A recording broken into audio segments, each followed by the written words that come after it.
Pensaba que mi vida era un lugar seguro, hasta que un simple mensaje la hizo añicos en cuestión de segundos. Esa frase no deja de repetirse en mi cabeza, porque fue justo en ese instante, un jueves cualquiera de octubre, cuando todo lo que creía conocer dejó de tener sentido. No hubo un aviso, no hubo una grieta previa, solo un corte limpio, brutal, como si alguien hubiera arrancado de raíz la vida que llevaba construyendo años. Tenía 38 años, y una rutina tan precisa que podría haber sincronizado con ella un reloj. La alarma a las 6, el café recién hecho llenando la cocina de un aroma que me calmaba, la ducha rápida, el mismo trayecto hacia la gran superficie donde llevaba más de una década trabajando como dependiente. No era una existencia épica, pero era estable, y sobre todo, era mía. Mi orgullo era mi casa de 2 plantas, un pequeño santuario heredado de mis padres, que habían muerto 3 años antes. Allí crecí, allí reí, allí aprendí lo que significaba pertenecer a un lugar. Mantener el jardín perfecto no era una cuestión estética, era una promesa silenciosa de que algo, al menos algo, seguía en pie. Y luego estaba Marisol. 34 años, brillante, eléctrica, siempre 2 pasos por delante del resto. La conocí casi por azar, entregando material en su oficina, y lo que pasó después aún hoy me cuesta explicarlo. Un flechazo tan inmediato que parecía escrito por alguien más. Antes de darnos cuenta, ya éramos marido y mujer. Buenos días, amigos. No les robaré mucho tiempo. Solo quiero pedirles que me ayuden a alcanzar el objetivo de 2000 suscriptores y que se suscriban a mi canal Historias de Engaño. Si les ha gustado el vídeo, denle a me gusta y compártanlo con sus amigos. Les estoy muy agradecido a todos por ver el vídeo. Que lo disfruten. Marisol respiraba trabajo. Vivía para su carrera en marketing, que crecía a un ritmo que yo, sinceramente, nunca alcanzaba a comprender del todo. Pero la admiraba. Admiraba ese fuego que la empujaba siempre hacia arriba. Cuando hablábamos de tener hijos, decía que aún no era el momento. Y yo la seguía, convencido de que ambos avanzábamos hacia el mismo horizonte. Pero aquel jueves, ese maldito jueves lo cambió todo. Llegué a casa a las 7. La puerta sonó como siempre, un clic familiar que solía tranquilizarme. Pero lo que encontré dentro no tenía ese calor habitual. Oscuridad. Un silencio tan denso que me apretó el pecho. Y ningún rastro de Marisol. Ella solía volver antes, salvo reuniones interminables. Nada extraño. Hasta que algo dentro de mí, un susurro, un aviso, empezó a incomodarme. La llamé, buzón de voz. Volví a intentarlo. Lo mismo. A las 9, mi inquietud era ansiedad pura. Marqué su número una vez más. Llamé a su empresa. Escribí mensajes en todas nuestras aplicaciones. Nada. Un silencio absoluto, como si el mundo entero hubiera decidido ignorarme. Pensé en llamar a la policía, pero ¿qué iba a decir? Mi mujer no responde desde hace unas horas. Me habrían mandado a casa, así que me quedé en el sofá, con el móvil en la mano, rezando por una vibración. Cada faro que cruzaba la ventana me hacía incorporarme, convencido de que por fin era ella, pero nunca lo era. Cuando amaneció el viernes, yo era una sombra. No había dormido, no había pensado, solo había temido, algo que todavía no entendía. A las 8:15 el teléfono vibró. Marisol. Mi corazón se desbocó. Por fin iba a saber algo. Por fin iba a respirar. Abrí el mensaje, leí, y sentí como una parte de mí se desprendía, dejándome hueco por dentro. No voy a regresar. Quiero separarme. Hace mucho que no soy feliz. Releí esas líneas una y otra vez, buscando una grieta en la lógica, un error de dedo, un malentendido. Pero no había nada. No encajaban con nuestra vida. No encajaban con nosotros. ¿Infeliz? ¿Desde cuándo? ¿Por qué? Nunca habíamos tenido peleas graves. Nunca hubo distancias. La estabilidad era casi nuestro sello. ¿Cómo podía haber estado tan ciego? Intenté llamarla. Me había bloqueado. Intenté escribirle. Los mensajes no llegaban. En cuestión de minutos, Marisol había cortado todos los hilos que nos unían. Aquel fin de semana desaparecí de mí mismo. No comí, no hablé, apenas respiré. Mi casa, mi refugio, se convirtió en un museo de heridas abiertas. La cocina de los domingos, el sofá donde veíamos películas, la cama donde compartíamos sueños que ahora parecían una broma cruel. Y mientras miraba ese vacío, una pregunta empezó a nacer. Lenta, venenosa. ¿Qué verdad se esconde detrás de alguien que huye así? Intenté rebuscar en mi memoria alguna señal, un gesto, una conversación que encajara con la desaparición repentina de Marisol. Pero mis recuerdos parecían recién lavados, sin una sola mancha, demasiado perfectos como para ser reales, como si toda nuestra vida hubiera sido un decorado de cartón piedra. El lunes fui a trabajar sin ganas ni fuerzas. Simplemente necesitaba escapar de las paredes de aquella casa que ahora me asfixiaba. En el descanso, me derrumbé frente a Fernando. Él había pasado por un divorcio que casi lo destruye, así que no tuve que explicarle mucho. Me escuchó en silencio, con esa mirada de quien ya ha visto ese tipo de naufragios. Cuando terminé, dejó caer una frase que me perforó como un dardo envenenado. Cuando alguien se va sin una palabra, casi siempre es porque ya tiene otro sitio al que correr. No levantó la voz, no pretendía herirme, pero lo consiguió. Sentí como esas palabras se me clavaban muy dentro, donde ya no podía ignorarlas. No quería creerlo. No quería siquiera contemplar esa posibilidad. Pero era como una nota desafinada que, una vez escuchada, ya no puedes sacar de la cabeza. Toda la tarde estuve repitiendo aquella idea sin querer hacerlo. ¿Y si Marisol no se había marchado, sino que había elegido a alguien? Al final del día, Fernando me envió un mensaje con un número. Es de un detective. A mí me ayudó. Me quedé mirando el contacto como quien sostiene un arma sin saber si debe apretar el gatillo. ¿En serio iba a contratar a un investigador privado? ¿Yo, que llevaba una vida tan predecible, que podría haber sido un manual de instrucciones? Pero la incertidumbre era una bestia que ya me devoraba desde dentro, y necesitaba apagarla, aunque fuera con fuego. El martes reuní el valor y llamé. «Habla Esteban». «Dígame», respondió una voz tan tranquila que me irritó. Mi mundo ardía y él sonaba como si atendiera un pedido de oficina. Le conté todo, desde el mensaje de Marisol hasta el vacío en la casa. No me interrumpió ni una sola vez. Cuando terminé, dijo: «No se alarme. Este tipo de desapariciones tienen patrones. En 10 días tendré información fiable. 10 días. Una eternidad». Aún así acepté, como quien firma un pacto que no sabe si podrá sostener. Le facilité lo que me pidió: direcciones, matrículas, horarios, costumbres. Datos que jamás pensé que tendría que entregar a un desconocido. Él prometió discreción absoluta. Los días siguientes me convirtieron en una sombra. Hacía las cosas sin pensar. Trabajar, regresar a casa, abrir la nevera sin hambre, desplomarme en el sofá. El dormitorio principal era un territorio prohibido. Sentía que si entraba allí, la ausencia de Marisol terminaría de romperme. La casa que mis padres me dejaron, la que había sido siempre mi refugio, se volvió un eco doloroso de lo que ya no existía. Y entonces llegó el jueves. El teléfono sonó a media tarde. «Tengo el informe. Necesitamos vernos cara a cara», dijo Esteban. Quedamos en una cafetería diminuta, casi oculta entre 2 edificios. Fui con el estómago encogido. Esteban estaba en una mesa apartada con un sobre marrón apoyado frente a él. No hubo saludos ni frases amables. Lo empujó hacia mí con una seriedad que me heló. «Le recomiendo que esté sentado cuando lo abra». Me senté. Mis manos temblaban cuando rompí el cierre. Lo primero que vi fueron fotografías, luego fechas, después ubicaciones, todo encajado con una precisión quirúrgica. La primera imagen era un golpe directo al pecho. Marisol entrando en un restaurante elegante. Y junto a ella, un hombre que parecía diseñado para un escaparate de lujo. Mayor que ella, impecablemente vestido, el cabello gris peinado hacia atrás con un cuidado casi irritante. Su mano se apoyaba en la espalda de mi mujer con una naturalidad que solo da la intimidad. Y ella sonreía. Una sonrisa amplia, luminosa, diferente a cualquier sonrisa que me hubiera regalado en años. Pasé a la siguiente foto. Los dos saliendo de un hotel. Otra más.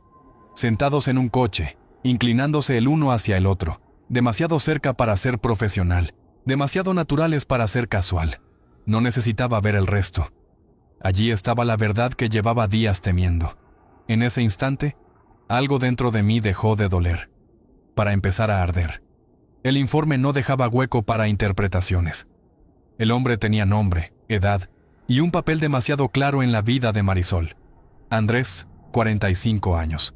Su jefe directo, casado, padre de 2 niños, 8 encuentros documentados en 21 días, comidas largas, cenas que se alargaban hasta la noche, 3 visitas a hoteles del distrito financiero. El aire de la cafetería se volvió denso, casi palpable. Aquello no era solo dolor, era una humillación tan profunda que quemaba como ácido por dentro. Esteban mantuvo el silencio. Sabía que la verdad, cuando golpea, no necesita adornos. «Hay algo más», murmuró al cabo de un momento, dejando una segunda carpeta sobre la mesa. «Correspondencia interna de la empresa. Tengo un colaborador allí». Sentí un frío que me recorrió la columna. Abrí el nuevo dossier. Mensajes, largos, cálidos, demasiado íntimos. Eran conversaciones llenas de una complicidad que yo habría jurado que solo existía entre Marisol y yo. Había planes de futuro, ideas sobre mudarse juntos, detalles que solo se comparten cuando ya se ha cruzado una frontera. Y entonces apareció una frase escrita por la mujer que prometió amarme hasta el final. No puedo seguir fingiendo. Fecha: 2 semanas antes de su desaparición. Pasé la página. Otro mensaje. Necesito estar contigo. La semana que viene pediré el divorcio. Firmado, Marisol. La respuesta de Andrés era un cuchillo perfectamente afilado. Yo también, mi amor. Construyamos la vida que nos merecemos. Esa frase cerraba el informe. Y cerraba también la vida que había dado por segura. Dejé el sobre la mesa. Pero esta vez no hubo temblores. No hubo nudo en la garganta. No hubo lágrimas. Solo una quietud extraña, fría, precisa.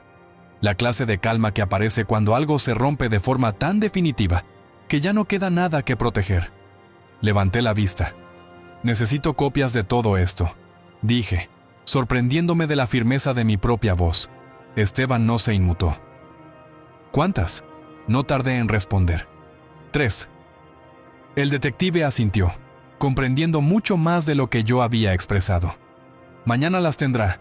Un apretón de manos, un pago rápido. Y salí de la cafetería. Caminé por la calle con una sensación nueva. No era derrota, no era rencor, aún no. Era rumbo. Por primera vez desde que Marisol desapareció, tenía claro lo que debía hacer. No buscaba destrucción gratuita, no quería venganza impulsiva. Quería la verdad expuesta, desnuda, donde todos pudieran verla. Si Marisol y Andrés creían que podían desaparecer entre sus mentiras, dejando 2 familias destrozadas tras de sí, estaban muy equivocados. El viernes por la mañana, Esteban cumplió su palabra. 3 sobres cerrados, idénticos, nítidos. Dediqué todo el día a preparar cada movimiento. El primer objetivo, recursos humanos.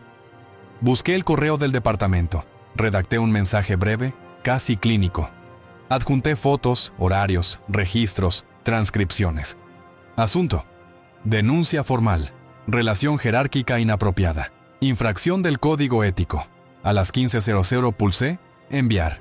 Sin dramatismo, sin ruido, pero aquel clic silencioso despertó la primera grieta en el mundo que Andrés y Marisol habían construido en secreto. El segundo sobre requería algo distinto: tacto, humanidad y una crueldad que no deseaba, pero que era necesaria. Busqué a Tiera, la esposa de Andrés. La encontré rápidamente. Imágenes familiares, celebraciones, niños con camisetas de equipos deportivos. Una vida entera edificada sobre la confianza, mientras Andrés jugaba a la doble vida. Sentí una punzada de culpa. Duró un suspiro. Luego desapareció. Ella tenía derecho a saber tanto como yo. Preparé un envío urgente programado para llegar el sábado por la mañana, esa hora en la que las familias desayunan juntas sin imaginar que su mundo está a punto de explotar. El tercer sobre estaba destinado al abogado que Fernando me había recomendado, especialista en divorcios complejos. Cita: lunes a primera hora. En la llamada inicial, no dejó espacio para dudas. La casa heredada es intocable. Ella no puede reclamar absolutamente nada de esa propiedad. Ni un metro, ni una baldosa, ni un recuerdo. Por primera vez en semanas, algo dentro de mí respiró. El domingo, Xavier por fin afrontó algo que llevaba días evitando. Una limpieza a fondo, pero no de muebles, de pasado. Descolgó todas las fotografías donde aparecía Marisol. Guardó su ropa con una calma casi ritual. Perfumes, cuadernos, pendientes, notas. Todo terminó ordenado en cajas que colocó en el garaje, alineadas como restos de una excavación emocional. No actuaba movido por la furia. Era otra cosa, un acto simbólico, casi sagrado. Un renacer. Con cada caja cerrada sentía que el mundo pesaba un poco menos. Aquella noche regresó, por primera vez desde su desaparición, al dormitorio principal. La cama seguía siendo enorme, pero ya no imponía. No la sentía vacía, la sentía suya, respirable, nueva. El lunes llegó como una detonación. A las 9:00, Recursos Humanos citó a Marisol con carácter urgente. A las 10:00, la misma notificación apareció en el correo de Andrés. Ambos quedaron apartados de sus funciones mientras arrancaba una investigación formal. Una relación sentimental entre jefe y subordinada era dinamita pura. Acusaciones de favoritismo, abuso de autoridad, violación de normas internas, riesgo legal. La empresa no iba a arriesgar su reputación por nadie. Mientras tanto, el sábado había sido un terremoto en la casa de los Michel. Tiera abrió el sobre, y el estallido fue inmediato. Gritos, portazos, reproches lanzados como cuchillos, los niños llorando en la planta de arriba sin entender el motivo. Andrés intentando improvisar excusas. Tiera enumerando, uno por uno, los sacrificios de 15 años. Las noches sola, los cumpleaños sin él, las ilusiones postergadas para que pudiera progresar. Lo echó de casa ese mismo día. Y el lunes ya tenía un abogado especializado en divorcios contenciosos. La auditoría interna tardó 4 días. El viernes por la tarde llegó el veredicto oficial. Marisol, despedida. Andrés, despedido. Motivo, conducta inapropiada, conflicto de intereses, quebrantamiento grave del código ético. 2 carreras borradas en un segundo. 2 vidas levantadas sobre mentiras, derrumbadas sin contemplaciones. Y en medio de ese desastre, Xavier comenzó a reconstruirse. Para Marisol, el golpe final llegó esa misma noche. Su móvil empezó a vibrar sin descanso. Primero una llamada, luego otra, después una cascada de mensajes torpes, desesperados, llenos de disculpas y súplicas atropelladas. Xavier no dudó, ni un instante. Bloqueó su número como quien echa el cerrojo a una puerta que no piensa volver a abrir. A partir de ese momento, decidió, cualquier comunicación pasaría exclusivamente por los abogados. Sin escenas, sin conversaciones vacías, solo trámite legal. El sábado, sin anunciarse, Marisol apareció en la puerta de la casa. Golpeó. Llamó por su nombre. Su voz temblaba, rota. Xavier no abrió. Caminó hacia la ventana del garaje, señaló las cajas donde había guardado sus cosas y regresó al interior sin pronunciar una sola palabra. Ese gesto silencioso fue la primera vez que Marisol comprendió que no solo había perdido a su marido, su mundo entero se había derrumbado, pero aún quedaba la estocada más cruel. El lunes por la mañana, decidió ver a Andrés. Habían acordado encontrarse en un café discreto, lejos de miradas indiscretas. Marisol llegó hecha trizas, ojos hinchados, cabello revuelto, ropa arrugada como si hubiera dormido con ella puesta. Entró buscando consuelo, buscando un futuro, buscando al hombre por el que lo había arriesgado todo. Lo que encontró fue otra cosa. Andrés la miró con un brillo que la descolocó por completo. No era tristeza, ni miedo, era rabia. Había perdido su empleo, su salario, el respeto de sus hijos. Y Tiera estaba exigiendo la casa, una pensión elevada y la custodia completa. Sus abogados ya le habían adelantado que saldría prácticamente arruinado. Para él, la culpable tenía nombre, y estaba sentada frente a él. «Has destrozado mi vida», escupió, sin suavizar ni una sola sílaba. «¿Eres consciente? Tenía estabilidad, una familia, y ahora no tengo nada, por tu culpa». Marisol intentó hablar de lo que habían planeado, de lo que él le había prometido, de aquel amor auténtico que, según ella, les pertenecía. Andrés levantó la mano para detenerla. Su tono fue frío, cortante. «¿Promesas?», soltó, con una risa hueca. «Eso era un sueño. Jamás iba a dejar a mi familia. ¿No lo ves? Esto fue un pasatiempo. un escape, una aventura. Tú fuiste quien convirtió un entretenimiento en un desastre. La palabra aventura cayó entre ellos como un disparo. Y por primera vez, Marisol sintió que el suelo realmente desaparecía bajo sus pies. Cada frase era un impacto directo, un golpe seco tras otro. Marisol sintió cómo su mundo, ese que había construido a base de riesgos y malas decisiones, se desplomaba frente a sus ojos. Había puesto en juego su matrimonio, su reputación y hasta su carrera. Todo por un hombre que ahora, sin pestañear, le decía que solo había sido un pasatiempo. Andrés se levantó despacio. No vuelvas a buscarme. No quiero saber nada más de ti. Ha sido el mayor error de mi vida. Y se marchó, sin girarse, sin una última mirada, solo el sonido de la puerta al cerrarse.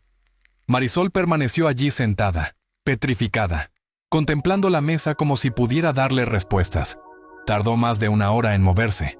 Cuando por fin salió del café, comprendió que no le quedaba ningún lugar al que regresar. Vivía temporalmente en el piso de una amiga, sin empleo, sin ahorros. Sus impulsos de gasto habían sido una constante durante años. Sin Andrés. Y lo peor de todo, sin un solo pilar emocional al que aferrarse. La realidad no solo la golpeó, la arrastró. En un último acto de desesperación, volvió a la casa de Xavier. Gritó su nombre, imploró que hablara con ella. Le rogó que la escuchara, que la dejara explicarse, que no la condenara así.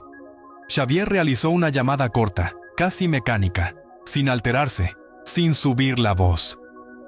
10 minutos después, llegaron 2 agentes. Le pidieron que abandonara la propiedad. Con educación, sí, pero sin margen de duda. Si volvía, le advirtieron, habría denuncia por intrusión. Ese fue el final real, el final definitivo. Aún así, Marisol intentó un último retroceso. Al día siguiente, su abogado envió a Xavier un correo interminable, mezcla de excusas, súplicas y frases contradictorias pidiendo una oportunidad. Xavier lo leyó una única vez. Luego, ordenó a su abogado responder solo 3 palabras: oferta rechazada, continuar. El proceso de divorcio avanzó con una rapidez quirúrgica. Las pruebas de adulterio eran incontestables. La casa, protegida por ser herencia familiar, quedaba fuera de cualquier reparto. Marisol intentó pedir compensación económica, alegando que había contribuido al hogar. El juez fue tajante. Su aportación era mínima y la infidelidad demostrada anulaba cualquier reclamo. 3 meses después, el divorcio quedó sellado. Marisol salió del tribunal con lo único que la ley no podía quitarle: su nombre y una vida hecha añicos. Ni pensión, ni bienes, ni indemnización. Solo sus efectos personales y una fracción ridícula de una cuenta conjunta. 8 años de matrimonio convertidos en un par de cajas y un documento judicial. 6 meses más tarde, todo era distinto. Una mañana de primavera, Xavier estaba en el patio trasero, agachado frente a un rincón del jardín que su madre había cuidado siempre con delicadeza. Plantaba flores nuevas, hundiendo los dedos en la tierra húmeda, sintiendo algo que creía perdido: serenidad. El sol caía suave, y por primera vez en mucho tiempo, la luz no le hería. El móvil vibró. Miró la pantalla. Tiera. Desde que la verdad salió a la luz, él y Tiera habían mantenido un contacto discreto. Mensajes breves, correctos, escritos desde 2 vidas heridas intentando rehacerse a la vez. El mensaje decía: ayer se firmó mi divorcio. Gracias por abrirme los ojos cuando yo no quería ver. Me ayudó más de lo que imaginas. Espero que estés bien. Xavier sonrió sin prisa. Respondió despacio: me alegro mucho por ti. Tú y tus hijos merecéis paz. Os deseo lo mejor, de corazón.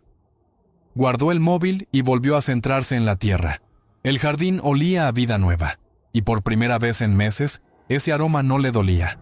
La casa, su refugio de infancia, luego escenario de noches interminables, y después un espacio lleno de sombras, respiraba distinta, ligera, en calma, eterna, suya. Las paredes ya no guardaban susurros de traición. Los pasillos ya no arrastraban fantasmas de lo que fue. Solo quedaba un silencio lleno, un silencio bueno. De Marisol sabía poco, y tampoco quería saber más. A veces escuchaba rumores, que en su sector nadie quería contratarla, que su nombre sonaba como advertencia, que vivía en un piso pequeño, al otro lado de la ciudad. Pero para Xavier, esas noticias eran tan irrelevantes como el clima de un país lejano. Marisol se había convertido en un desconocido más en una ciudad llena de desconocidos. Mientras regaba la tierra recién colocada, recordó una frase que Esteban le había dicho meses atrás. La verdad siempre sale. La pregunta no es si aparecerá, sino cómo, y cuántas ruinas dejará detrás. Y Xavier comprendió que había elegido el camino correcto. No utilizó la verdad como un arma. La dirigió con precisión, sin saña, sin odio. Buscó justicia, no venganza vacía. Se incorporó, se sacudió las manos y entró en la casa con paso tranquilo. Había aficiones esperándole, proyectos guardados en un cajón, un futuro que ya no le provocaba vértigo, sino una calma que rozaba el entusiasmo. Había sobrevivido, y lo más importante, había vuelto a levantarse.